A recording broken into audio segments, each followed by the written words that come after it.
गांव की एक शांत बस्ती में, जहां सुबह की शुरुआत पक्षियों की चहचहाट और मंदिर की घंटियों से होती थी, वहीं एक बुजुर्ग औरत संतोष दादी अपने सादगी भरे जीवन के लिए प्रसिद्ध थीं। उनकी उम्र लगभग 75 वर्ष थी, पर उनके चेहरे पर हमेशा एक मुस्कान और आंखों में गहराई थी। झुर्रियों से भरा चेहरा समय की कहानी कहता था। संतोष दादी का जीवन आसान नहीं रहा। वे मात्र 18 वर्ष की उम्र में विवाह करके इस गांव में आई थीं। पति किसान थे और आमदनी बहुत सीमित थी। 4 बच्चे हुए, पर गरीबी और बीमारी के चलते 2 बच्चों की कम उम्र में ही मृत्यु हो गई। पति ने हमेशा मेहनत की, पर एक हादसे में उनका भी निधन हो गया जब संतोष दादी केवल 40 वर्ष की थीं। पति के जाने के बाद दादी ने हिम्मत नहीं हारी। 2 छोटे बच्चों को पालने और घर चलाने की जिम्मेदारी पूरी तरह उन पर आ गई। उन्होंने खेती संभाली और साथ ही गांव की औरतों को भी छोटे मोटे काम सिखाए, जैसे अचार बनाना, सिलाई करना और हस्तकला के सामान बनाना। धीरे धीरे उनका बनाया हुआ अचार और घर के बने पापड़ आसपास के बाजारों में बिकने लगे।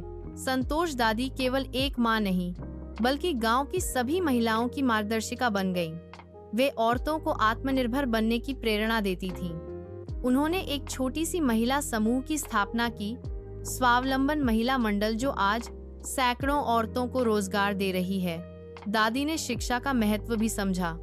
उन्होंने खुद तो स्कूल नहीं देखा था, पर अपने बच्चों और गांव के बच्चों के लिए उन्होंने गांव के स्कूल को फिर से शुरू करवाया। वह रोज बच्चों को पढ़ाई के लिए प्रेरित करती, उनकी कॉपियां देखती और समय पर स्कूल भेजती। गांव में जब कोई बच्चा स्कूल नहीं जाता, तो दादी उसके घर जाकर माता पिता को समझाती कि पढ़ाई क्यों जरूरी है।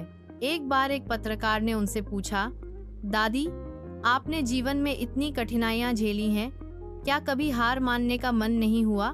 दादी मुस्कुराई और बोली, बेटा, अगर मैं हार मान लेती तो मेरे बच्चों का क्या होता? जीवन में दुख आएंगे, पर अगर हम हिम्मत रखें तो हर अंधेरे में भी रास्ता मिल जाता है। आज संतोष दादी न सिर्फ अपने गांव की, बल्कि आस पास के गांवों की भी प्रेरणा है। लोग उन्हें जीवित पाठशाला कहते हैं। उनके अनुभव और संघर्ष की कहानियां गांव के बच्चे स्कूलों में सुनते हैं। सरकार ने उन्हें महिला सशक्तिकरण पुरस्कार से सम्मानित किया है। संतोष दादी की कहानी बताती है कि उम्र केवल एक संख्या है। अगर इरादे मजबूत हों, तो कोई भी उम्र में समाज के लिए मिसाल कायम की जा सकती है। उनका जीवन सच्चे अर्थों में यह सिखाता है कि साहस, सेवा और शिक्षा ही किसी जीवन को महान बनाते हैं। निष्कर्ष: संतोष दादी की कहानी एक ऐसी मशाल है जो न सिर्फ महिलाओं को, बल्कि हर उम्र के व्यक्ति को यह सिखाती है कि आत्मबल और समर्पण से कोई भी असंभव कार्य संभव हो सकता है। वह सच्चे अर्थों में हमारे समय की नायिका है।